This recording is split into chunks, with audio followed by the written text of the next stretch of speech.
Aloha and good afternoon, everyone. Good afternoon to those of you who are in Hawaii, and of course, good morning to those of you in Asia, and good evening to those of you in mainland USA. I'm Sumit Saxena, a senior fellow at the East West Center, and today I'm your last minute stand-in moderator.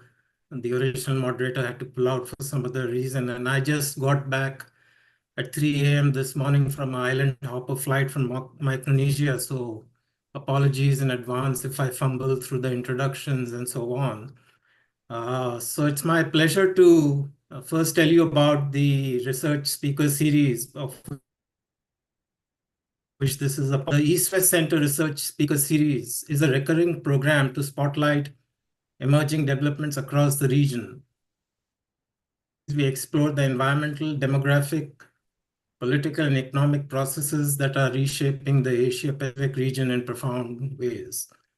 It's been a very successful series, and I'm sure this webinar today will also be a successful part of that. So now it's my pleasure to introduce the speaker, Professor Todd Henry. I believe he was a POSCO fellow, a visiting fellow at the East West Center.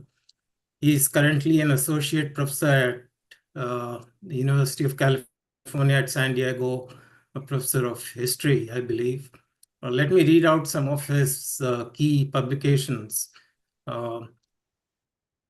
These are Assimilating Seoul, Japanese Rule and Politics of Public in Colonial Korea, 1910 to 1945, published by the University of California Press. There's another book edited by Dr. Henry Puyer, Korea, and that's been published by the Duke University Press.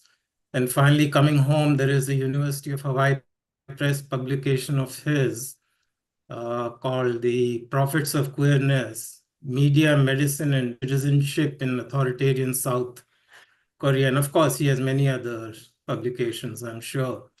Oh, I neglected to tell you that at UCSD, he teaches modern Korean and East Asian history, LGBTQ cultures, and urban studies. So that's for the introduction. So now I'll let Professor Henry speak for about 40 minutes. After that, we'll have a 20-minute question and answer session. So as we go along, please type in your questions into the Q&A box. I must remind the audience that it's my preference to read out the names of the persons who are asking the question, just as it would have happened if we were in a real life face-to-face seminar. So if you want to be anonymous, please make sure that you click that anonymous box on the Q&A section. So without much ado, I turn this over to Professor.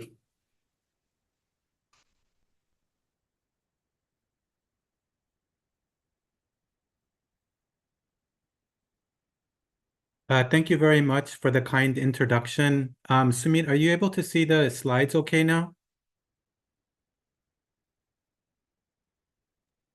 Yes, we can see it clearly. Okay, excellent. Well, thank you very much for the introduction. And also I want to thank Carolyn and all of the staff at the East West Center who helped me while I was in Honolulu in January and February, and also who helped me to organize this online event to present some new research that I've been doing about the HIV/AIDS epidemic, more of a historical presentation that focuses, as you can see from the slide, on disease, what I'm calling disease boundaries in late authoritarian South Korea. What I mean by late authoritarian South Korea is more or less the period from the mid to late 1980s into the early 1990s, the era when South Korea solidified its democratic rule. We also see the emergence of LGBT organizations and, of course, the global HIV/AIDS epidemic. It's also the period when Seoul hosts the Olympics in 1988. It's when McDonald's and Wendy's come to South Korea for the first time. So it's also an era of deepening South Korean economic globalization. So it's really those combination of elements that I'm trying to bring to bear in my research, since in my own field of modern Korean history, this transition has been typically described as one primarily led by students and labor activists. And through the presentation, I also want to show other individuals who were caught up in this kind of transition. So that is more or less what I wanted to say.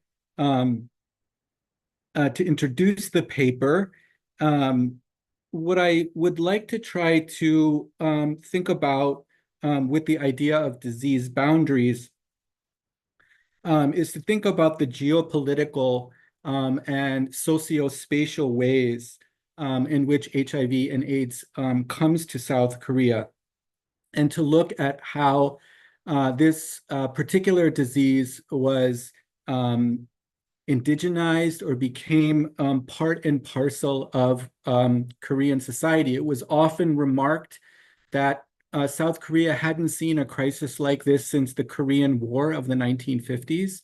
And I think it's going to take some work, historical work, as well as other kind of social scientific and humanistic research to really delve into the complexities of HIV as an epidemic. And also I'll try to use the experiences of HIV and AIDS in South Korea as a way of trying to examine this transition between 4 decades of military dictatorships to a period of democratic rule. So I don't want to only emphasize the transition institutionally towards procedural democracy, but to try to show how AIDS was actually, and debates around HIV were actually central to new definitions of bodily freedom, new debates about human rights, and pressing questions about what relationships Koreans should have to outsiders, to the 40,000 troops, American troops that occupied the southern half of the peninsula after 1945, a growing number of Japanese tourists who revisited the peninsula, southern part of the peninsula in the late 1980s, and also the period when South Koreans are actively going overseas. We'll see as construction workers in the Middle East, nurses in West Germany, and later, after the opening of overseas travel in the late 1980s, Koreans are increasingly visiting Southeast Asia as sex tourists.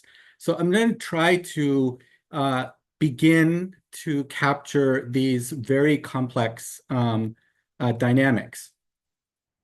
So I apologize in advance that I don't have really exciting PowerPoint slides. But I've just tried to put the main points that I'd like to emphasize today in the paper.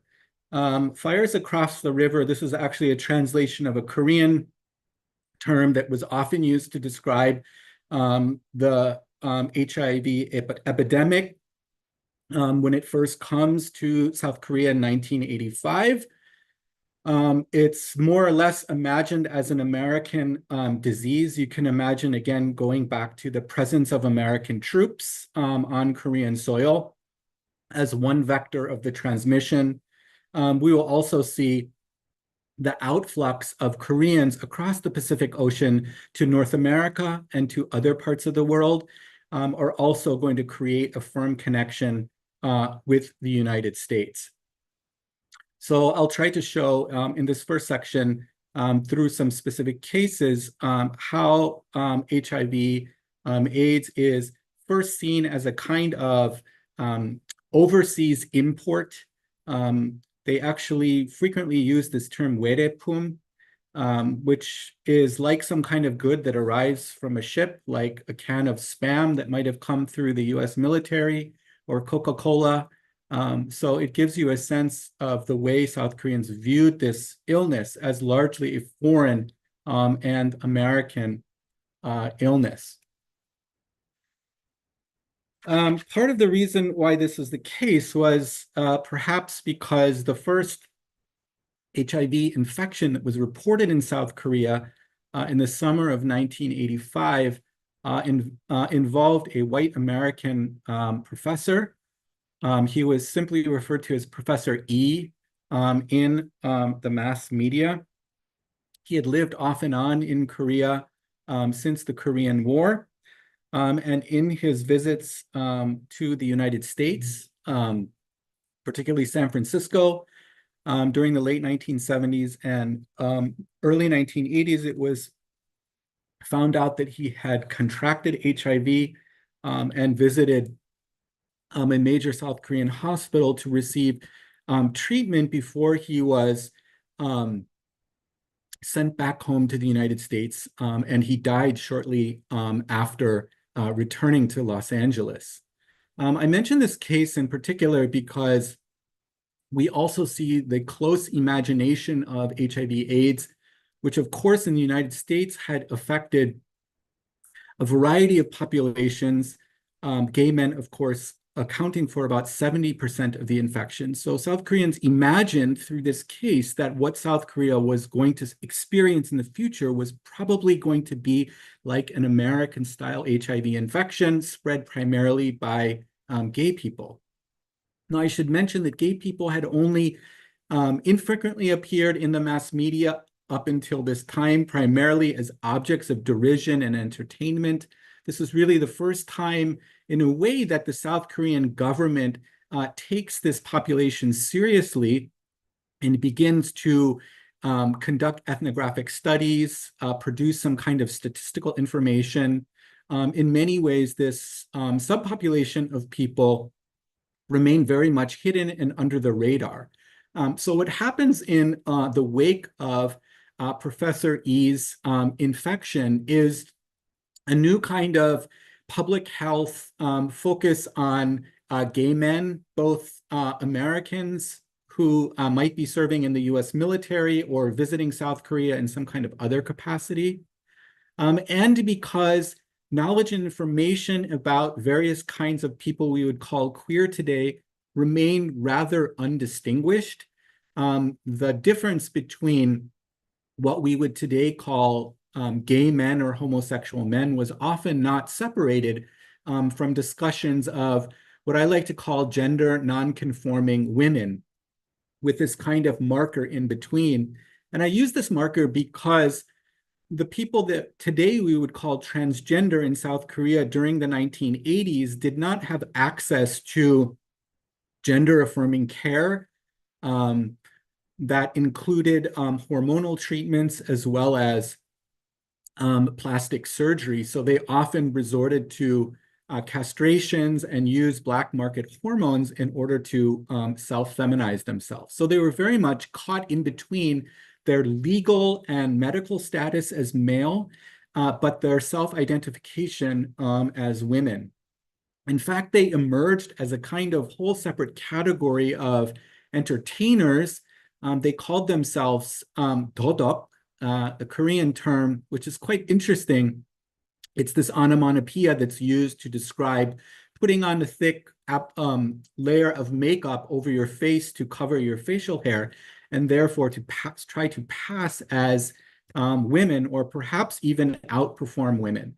So it was in and around American military camp towns, for example, in Itaewon in downtown Seoul, where the government began to launch these studies of South Korea's queer population and subjected them, quite unfairly perhaps, to forced HIV testing. So in 1985, 54 of these makeup queens, as I call them, were subjected to tests alongside with gender normative female sex workers. And I want to mention not just the concern about HIV as an illness and the spreading of the illness, but we also need to consider the various kind of after effects of these kinds of interventions. So just to take the testing of these 54 makeup queens in 1985, this caused a huge downturn in all of the related businesses of Itaewon and other camp towns, which relied on American soldiers and visitors, increasingly Japanese tourists, in order to run their business and make a living. So for gender nonconforming people who had few chances at any kind of employment besides being stage entertainers, the downturn in business caused by this kind of AIDS panic that circulated in the mass media forced many of them to lose their jobs, to have to return home. Some of them even talk about having to cut their hair and return to a life of gender normativity that they had tried to escape by joining these kinds of places. So I think we should keep in mind, in the backdrop of this emerging epidemic, are the socioeconomic and cultural conditions of various kinds of people, gay men, gender nonconforming women, and female sex workers, who all inhabited these very dynamic transnational spaces in and around camp towns. So in addition to these makeup queens, the government begins to extend its biomedical scrutiny primarily to female sex workers, about 1 million of whom have since the beginning of the US occupation in South Korea in 1945. 1 million South Korean women have participated in this sex industry.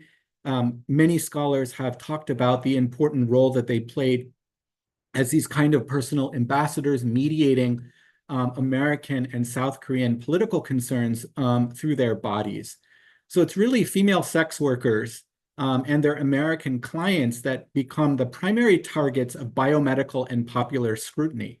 So already we're beginning to see that although the epidemic was, quote unquote, brought by a white American gay man, that the epidemic as it was developing in South Korea had more in common with other places that were occupied by the US military after 1945. This included, of course, the Philippines, Japan, Taiwan, and there was some recognition that, in fact, what South Korea was experiencing was this kind of model of disease transmission, in which US soldiers were imagined to have sex with South Koreans and then pass along the illness. One of the major problems in the South Korean government's own efforts to try to control American soldiers is that under the status of forces agreement, US personnel were in a sense exempt or on the peripheries of the Korean legal system. So whereas the South Korean government could and did mandate the testing of certain kinds of people, like sex workers, sailors, and even there were attempts to test foreigners as they came into the country for the 1988 Olympics. The American military population remained on the periphery of what South Koreans could control.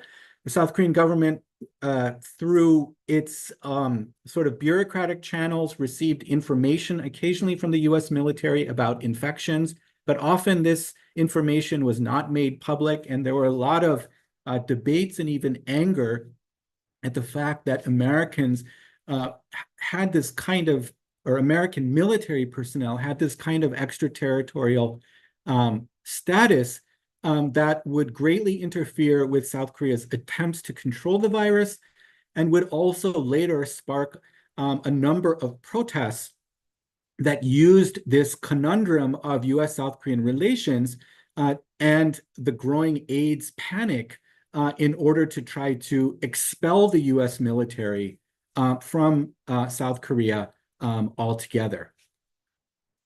The other group that was very important in this regard, in which I am just beginning to conduct research, is Korean Americans.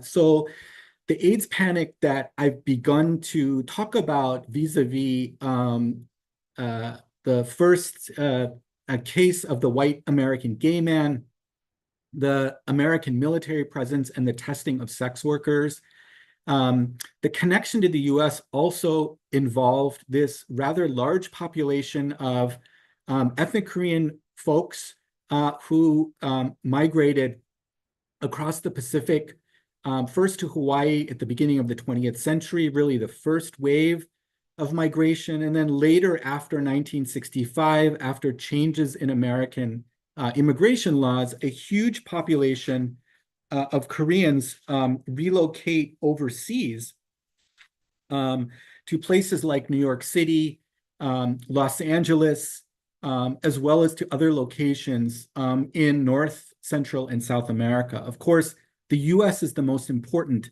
and here I'm only talking about Korean Americans, but we should think about the diaspora as part of this larger Trans-Pacific AIDS panic.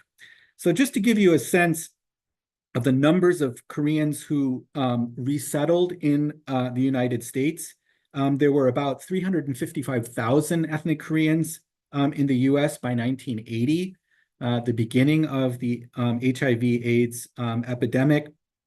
And that number is going to swell to about 800,000 by 1990 and stands at about 1.5 million in 2020. Most of these migrants arrived between 1970 and 1990, about 560,000 of them. So as the HIV/AIDS epidemic was taking place in South Korea, it was also closely connected to what was happening in the United States. Of course, many of the early cases came from the US, and it was of utmost importance to try to understand not only Koreans' interactions with Americans in their new home, but also had to consider the frequent flow back and forth of first generation and later second generation Korean Americans visiting family members, going back for the holidays, and doing all kinds of other things.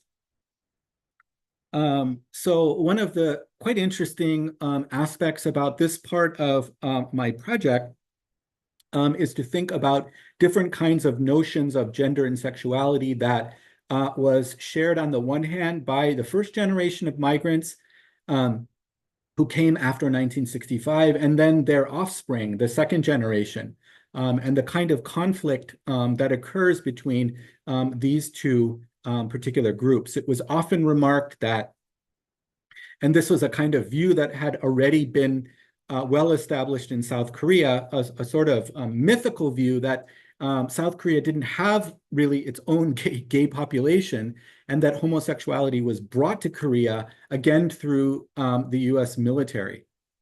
So now with a large populations of Koreans interacting with Americans, either sexually or many of the early cases of Korean Americans involved tainted blood through transfusions. So there's a lot of very interesting debate that goes on about how transmissions take place among Korean Americans, how to provide them with the necessary information in the appropriate language for testing. And so I just wanted to read you one piece of the research that I've doing in this regard. And the quote that I wanted to read you was from a Korean American housewife who wrote a short editorial in a Korean language newspaper in Los Angeles telling South Korean audiences about the recent passing of Rock Hudson. This is in 1985. Rock Hudson, of course, the gay movie star, and one of more than 15,000 Americans who had died by the time her editorial hit the newsstands in October of 1985.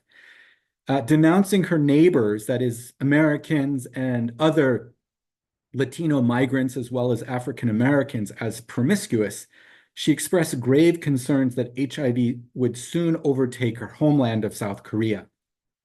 As this woman wrote about the post-1945 Americanization of South Korea, quote, No matter how hard we try to keep up with the US in every way, I sincerely hope that we will not follow suit like this, by which she meant having to face an HIV and AIDS crisis. And these kinds of attitudes were often expressed in the diasporic press and circulated among the community's leaders, including church leaders who thought that through the first generation, they could somehow protect their community from HIV/AIDS, especially via sexual contacts. So as a 55-year-old pastor who offered family planning courses at his church, optimistically said about increased homosexuality among younger Korean Americans, that is, of the second generation, quote, "The immigrant community is still at the stage during which the first generation leads society, and therefore there is a strong tendency to preserve Korean customs." And of course, by that, he meant customs of heterosexuality and of compulsory reproduction through the family. Now, of course, these ideas didn't hold true as infections continued to spread, not just within the Korean American community, but in fact back to South Korea. So in this second and last part of the presentation, I'd like to think a little bit about the various politics of HIV, not only as a topic for historical research, but also as a kind of method through which we might examine not only the development of South Korea's public health policies in the late 1980s and early 90s, but also how the country moved from decades of military authoritarianism to liberal democracy. And much of this took place through public advocacy, through mediated debates, through protests, through sit-ins, through disagreements with what was emerging as the South Korea's government policy, and which would lead to the passing of the AIDS Prevention Act in 1987. In fact, the sort of reporting about Korean Americans was one of the primary sort of drivers for the institutionalization of these kinds of legal mechanisms.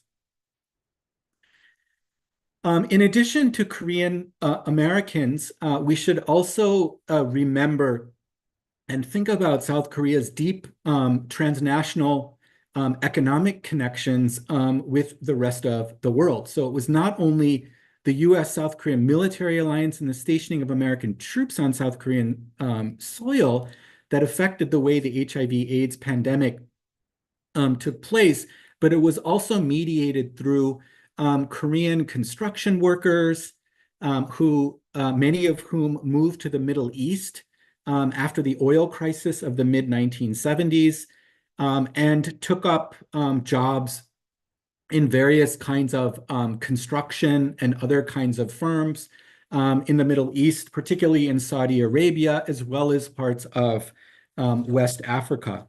So social scientists have documented in a lot of detail the numbers of people who moved overseas and the kind of profit-making enterprise that allowed South Korea to prosper. And part of this was through these overseas workers.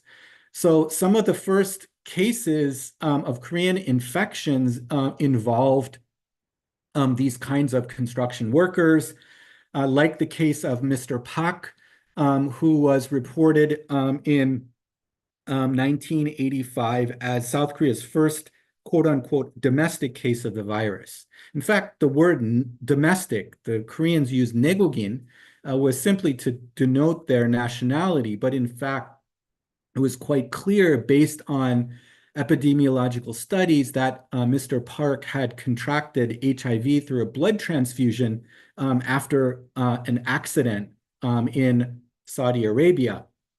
This also creates a whole series of diplomatic tensions between South Korea and various countries of the Middle East. Saudi Arabia is one of the few countries that demanded HIV negative work certificates for South Korean laborers. And so this is also going to create quite a lot of diplomatic frictions. In thinking about the role that not just government officials played in creating a public health infrastructure for controlling and preventing the spread of HIV, we also need to consider the important role of non-governmental or civilian actors. So as the number of cases increased to over 100 by 1990, there were growing human rights critiques that were leveled by such actors as doctors, lawyers, laborers, and other kinds of individuals. So some of these involve protests, for example, of the South Korean government's plan to quarantine folks who have contracted HIV. This is largely conducted by doctors and lawyers. And then, of course, there were also important protests that involved working class laborers. So I'd like to give you just a few of these examples. So as early as the fall of 1987, just months after student and labor protests convinced government officials to hold direct presidential elections and institute other democratic reforms, liberal doctors voiced their displeasure toward mandatory quarantines for HIV patients, measures which they reminded authoritarian leaders had failed in Japan and the United States. They denounced the government's plan to establish special hospitals for AIDS patients as severe violations of human rights. Further criticisms of the state emerged in the fall of 1987 when a 9-year-old hemophiliac was reported to have contracted HIV through a transfusion of US blood in July of that year. But this information was allegedly withheld from the public until October. So the protests also revolved around the dissemination and publication of the knowledge that was necessary for Koreans to protect themselves against the disease.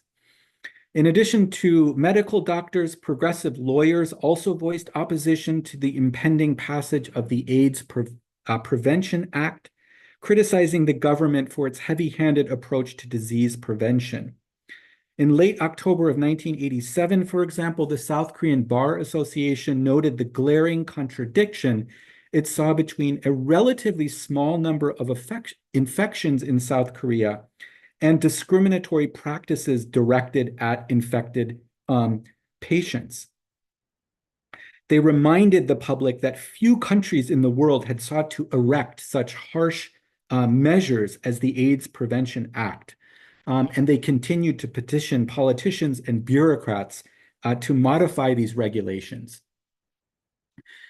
The last group that I want to mention that were extremely important in this protest movement, not just middle-class, well-educated doctors and lawyers and other kinds of intellectual folks, the kind of individuals we associate with the Minjung or the mass movement of the 1980s. But here I also want to highlight the role played by working class sailors in the wake of the death of one member of their seafaring community, Mr. O, who had spent much of his 20s on ships navigating the seas. This was also an important occupation that many working class men sought to occupy. And the country learns after his return to South Korea in 1988 that he has contracted HIV and spread it to his wife. So quickly we see early debates around fears of HIV/AIDS spreading through American soldiers to Korean sex workers or through Korean American travel back to the homeland. Now, by the late 1980s and early 1990s, we're seeing the kind of domestication of the HIV virus, growing number of incidents where Koreans pass HIV among one another. And it begins to affect a wide sort of variety of people. I mentioned a 9-year-old boy. Here we have a case of a married heterosexual man who passes the illness to his wife. So we see the growing effects and debates and discourses about HIV now sort of entering our bodies. That's actually the term that's often used in the newspapers. The other thing I want to mention in terms of disease boundaries and sort of the uneven spread of HIV is the important role that a port city like Busan, which of course is known for its shipping industry, how a large percentage of HIV AIDS cases were centered in Busan. So I think the statistics varied between about 30 to 35% of HIV AIDS cases were among the seafaring population of Busan. And so one of the things that I would like to do in my future research is to dig a little bit deeper into these kinds of regional dynamics. So after this case of the first, what it was called HIV/AIDS family, Mr. O and his wife, the seafaring community, workers, and their unions begin to put pressure on the government as the government is beginning to imagine and think about the various groups that are going to be subjected to mandatory testing. And one of these groups is seafarers. So from 1988 all the way up until 1993, this particular group puts pressure on the government, engages in all kinds of signature campaigns and protests in order to remove what they view as this extremely discriminatory stipulation. And it's quite interesting to see how they mobilized this language of human rights and used South Korea's heterosexual or heteropatriarchal family system and the injury that HIV was causing to them and to their own work as seafarers, because the kind of stigma that was attached to, well, you're a sailor, you must have HIV. This also affected people's ability to get married, to have children, and to interact with their neighbors. And so it's these kinds of effects that I think we need to take into consideration to get a full picture of how HIV/AIDS comes to South Korea. So let me just conclude and read a little bit of what I have here, and just to show you a few images. So in lieu of a formal conclusion, let me just return to several points I have tried to make today by using another series of protests and aspects of South Korea's changing position in the world as the country slowly moved from military dictatorships to civilian democracy.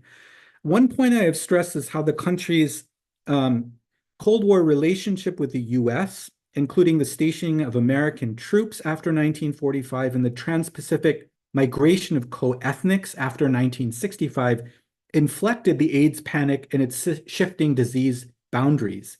So we saw this by the case of Professor E, the communities of first and second generation migrants, Koreans in the US, who found themselves caught between the perceived danger of nearby gays, homosexual men, and the hidden reality that some members of the expatriate community engaged in or preferred to fraternize with homosexual men, including white men. These interactions or pre-assumptions about them also played an important part in the lives of diasporic residents of the US and other parts of the world. Korean Americans and their experience with HIV/AIDS helped determine also when, how, and if Korean Americans received knowledge, protection, and testing for HIV in their new home. These trans-Pacific connections also informed when and how Seoul officials began to erect new disease boundaries to try to insulate domestics from what many pundits continued to view as an American disease largely caused by the hedonistic pleasures of white homosexuals. If anything, the presence of approximately 40,000 American troops, themselves largely outside of South Korea's biomedical control because of their extraterritorial status, threatened the health of a much larger number of sex workers who catered to American GIs. And yet their repeated infections also remained relatively low, that is, the number of sex workers, compared to those of South Korea's own overseas laborers, like the laborers who went to the Middle East and to West Africa. And after overseas travel was liberalized in 1988, this would also involve an increasing number of South Korea's own sex tourists who are going to places like the Philippines and Thailand. So as of October 1988, in fact, less than half of South Korea's 29 reported HIV infections involved female sex workers. Many of them involve these overseas male workers. Whatever the case, let me conclude by explaining how the early history of HIV testing of female sex workers informed increasingly contentious debates about US-South Korean relations, and what by extension I have tried to describe as the politicized nature of disease boundaries. To do so, I turn to yet another example of late authoritarian protest that helped pave the way for the ongoing projects of body liberation and socioeconomic justice in South Korea today. This particular campaign was led by feminist and anti-imperial activists who weaponized the 1988 Olympics in a long-standing effort to expel US troops from South Korea. You can see some of their efforts captured in this colorful flyer that you see on the right side that says American soldiers stationed in Korea are the main culprits of spreading HIV/AIDS.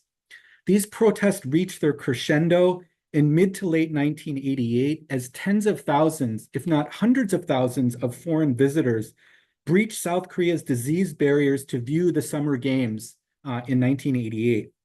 Having failed to convince the government to test visitors, the Emergency Joint Countermeasures Committee for the Eradication of AIDS, that's a mouthful. This was a group made up of doctors, pharmacists, Christians, feminists, peace advocates, etc. And you can see the joint statement that they released just 6 weeks before the opening ceremony of the 1988 Olympics. In the statement, they laid blame on, quote, the first world, which includes the US, for the spread of what they called a modern Black plague. They argued that the AIDS Prevention Act had left South Koreans, quote, defenseless against the primary source of contamination, by which they meant Western powers of the imperialist and capitalist world. While partially accurate, they downplayed how HIV had become increasingly indigenized by this time. In fact, by 1988, we are already reading many reports about how transmissions took place between South Koreans and not involving foreigners. Now, despite the government measures put in place after 1985, the signatories denounced the government regulation of what they called secondary sources of HIV, especially sex-working women whom they imagined to await the arrival of foreign tourists for the 1988 Olympics. Using pessimistic predictions about possible exposures among prostitutes, they deployed the Olympics as, quote, an AIDS festival, arguing in terms of what Im Ji-hyun has called victimhood nationalism, that, quote, When the games are over, the Korean people will be left in a tragic situation with their precious health and lives wasted. Downplaying a significant uptick in infections among overseas construction workers and globetrotting seafarers, they place primary blame for the infections of South Koreans on the 45,000 US forces stationed across their nation. As they claimed about American soldiers, but without offering much evidence, quote, since they are generally young at the age of vigorous sexual activity, we can assume that many of them are carrying the carrying the AIDS virus. It is therefore self-evident that the US troops in Korea are an AIDS arsenal threatening our land with the spread of this disease. Drawing on a long history of female subordination under military occupation, they instrumentalized prostitutes as the primary victims of AIDS, as they called them. To remedy this ongoing injustice, activists demanded that their government test all foreigners and protect the human rights of HIV-positive South Koreans and those diagnosed as AIDS patients. Now, to be sure, this anti-American campaign, which continued after the 1988 Olympics ended on October 2nd, effectively highlighted the humiliation felt by some, if not many, South Koreans by the 1980s. This sentiment was, of course, especially strong among the so-called 386 generation, who had not directly experienced the Korean War, but resented the exploitative formula of militarized industrialization and hot war authoritarianism promoted by the leaders of both South Korea and the US. And yet, as post-nationalist feminists have begun to argue, such seemingly progressive efforts, often led by middle-class intellectuals, ironically work to objectify the lives of service workers, like female sex workers, as well as those gender non-conforming people who scholars have not really studied up until this time. They also fail to allow female laborers, to say nothing of their queer counterparts, to speak on the overlapping conditions of their subordination, or to empower themselves to their own terms. Taking an ever wider trans-Pacific or transoceanic view of the AIDS epidemic of the late 1980s and early 1990s, I would add to these critiques that they often refuse to consider how South Korean men were, as military and industrial agents of industrial expansion and profit-making, also taking advantage of less powerful women in such far-flung places as the Middle East and West Africa, as overseas workers during the late 1970s and early 1980s, and closer to home as relatively wealthy sex tourists in Southeast Asia from the late 1980s into the present. Only when we grasp the full range of South Korea's multiple interactions with the late capitalist world, including, of course, with the United States, which I'm not ignoring or neglecting, will we be able to grasp the complexity of the world's shifting disease boundaries and the various peoples who have been caught up in the HIV epidemic. So thank you very much for listening, and I'd be happy to answer any questions, critiques, concerns that you might have. Thanks a lot, Todd. I did find it very interesting and learned something, though it's outside my field. We have just about 10 minutes left, and the program staff have another event at 3 p.m., so I'm afraid it's going to be a very hard stop at 3 p.m. And there are about 3 folks who have asked questions. And if you could very, very briefly reply to them. So the first one is by Laura Becker. Can you describe any transnational movement of human rights discourse surrounding HIV? I'm thinking of the effects of CEDAW and the Human Rights Framework on Violence Against Women legislation in South Korea. Was there something similar for HIV discourse? A brief response, please. Just to confirm, transnational, what was the term? Transnational movement of human rights. Transnational movement of human rights.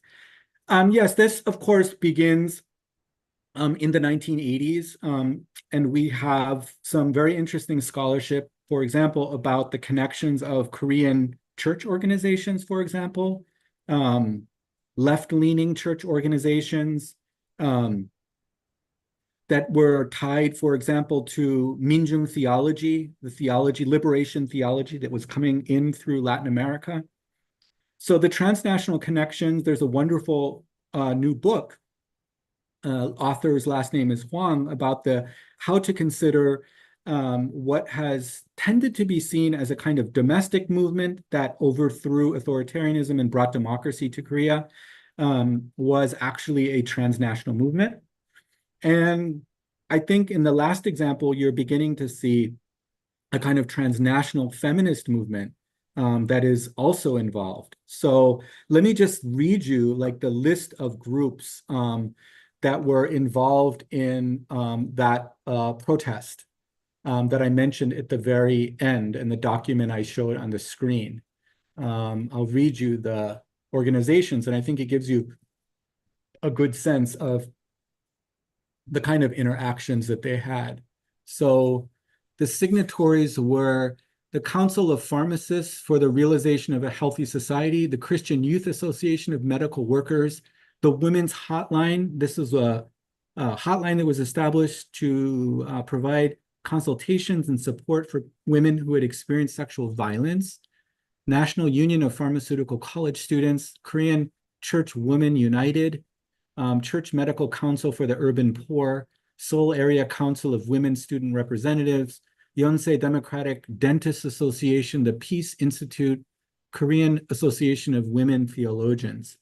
So I think it gives you some sense of the kind of connections that these actors have. I can't yet give you a sort of specific moment other than the one that I mentioned, which was both aimed at HIV and AIDS, but also was aimed at this critique of US military empire, where these two things kind of converged. So these are the kinds of questions that I still have yet to answer, and I thank you for pushing me in that direction. Next, we have an anonymously posed question. If I understand your presentation, all the examples you gave were of heterosexuals who got AIDS. Where were the gays? Were there gay bars in Korea? What about men going to Thailand to visit gay bars? Very good question. There was a lot of sort of speculation in the epidemiological studies that were done that I mentioned. For example, in the case of Professor E, for example, the government went around. This is really kind of early example of contact tracing. So you can imagine the kind of stigma that would have been associated with revealing that one had engaged in same-sex behavior, if not identified as gay.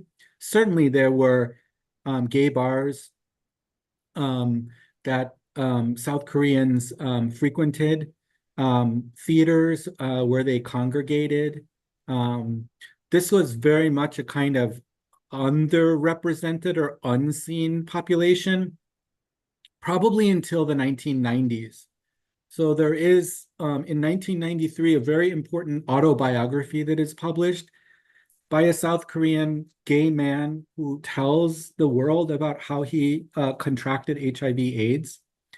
And actually, that novel was one of the sort of drivers, I didn't mention this in the presentation, about the emergence of civic organizations that tried to not only put pressure on the government or argue with the government, as you saw in the last case, but also, in a sense, provide better information and better knowledge about different kinds of populations. So it's after 1993 that, for example, Chingusai, the gay men's organization, emerges, and they are, in a sense, filling the gaps of the knowledge that this state, this late authoritarian state, does not have about gay and queer people. So that is really beginning to emerge in the early 1990s. And yet again, the HIV morphs into much more of an HIV, into a gay-centered illness in the 1990s, and the number of infections among gay men skyrocket in the mid to late 1990s. So that fell out a little bit of my presentation, but certainly there is a rather thriving but underground subculture of gay, lesbian, and transgender folks. They're also, of course, caught up in these debates. For example, the gender nonconforming sex workers are trying to distinguish themselves from gay men. They don't identify themselves as gay men. They don't want to be associated with gay men precisely because of this assumed vector of the disease spreading among gay people. They say, you know, we are women, we are different. And so those are some of the examples that I found that mention these cases. But the 1993 case and the autobiography is a wonderful read if anybody can handle Korean to read it. It's excellent. Thanks. So now this will be the last question of the webinar today. This is by our own adjunct senior fellow, Tim Brown, well-known AIDS modeler. So the question is, the extensive surveillance testing among particular groups generated a distorted picture of the epidemic in South Korea. How did this construction of HIV as a disease of foreigners, sex workers, and gay men affect and/or misdirect the response when the reality is that heterosexual males, including sailors, mostly acquiring HIV overseas, given the extensive testing in country for female sex workers, would keep the prevalence low, made up the bulk of cases in South Korea through the mid-2000s. It seems that this focus would work against getting the right information to Korean businessmen traveling overseas, who frequently sought out sex workers and thus serve to drive up the infection rates. A quick response, please, Todd. That's a really, that's a brilliant comment. I really appreciate it. Yeah, I mean, one way I have thought about, thinking about this is to think more carefully about the kinds of categories that they used. I mean, one thing that the HIV/AIDS crisis did in South Korea, I'm sure as it did elsewhere, is to create these kind of boundaries around people, but also boundaries around certain kind of categories. So I did notice the kind of categories that the Ministry of Welfare and Social Affairs used, which was like, 내국인, which are like domestic Koreans, and then overseas Koreans, and then foreigners, and then American military folks in Korea. So, I mean, in some sense, this does reflect an objective reality of certain kind of groups, but it also, as you suggest, distorts the kind of interactions that are happening. I mean, HIV is literally, many of the cases that I found is people bleed into one another. Like when transfusions were a vector of HIV transmissions, obviously the categories are being used to try to monitor and control the disease, but the categories themselves are both overdetermined and don't necessarily offer a lot of explanatory value. So I think on the one hand, we need to take serious the categories to see who is targeted and who is not targeted, and yet at the same time come up with other terms or models in order to think about interactions or lack of interactions or certain kind of walls that are placed around communities. So for example, the US military community has this kind of like bubble around it, and the Korean state officials and then activists are putting pressure on various degrees to get some kind of information from that group. Just as Busan's relationship to the rest of the world is very different than, an inland place like Gwangju or Daegu. So the idea for me of disease boundaries is one way to try to look at how the categories are both, on the one hand, being promoted, but also breaking down and being misinterpreted or so that's not a great answer to your question, but it will force me to think about that as I continue to revise this brand new work. Thanks a lot, Todd. Thanks for your research and thanks for taking the time to share it with all of us. With that, I would also like to thank the audience for being attentive, especially those who are, who had to wake up early in Asia to listen to this, or those who are staying up on the East Coast of the US listening to the talk. Thanks a lot for your attention. I'd also like to announce that we are going to be uploading a recording of this on YouTube, and eventually the links to that will be available on our webpage and on our LinkedIn websites and so on. And finally, I'm going to sign off by mentioning that in the next part of the series, that's on the 30th of August, Friday, at 10 a.m. Hawaii time, Dr. Sungmin Roh will be speaking on the topic of social status threat and gendered conflicts in South Korea. With that, I sign off here. Thanks a lot, everyone.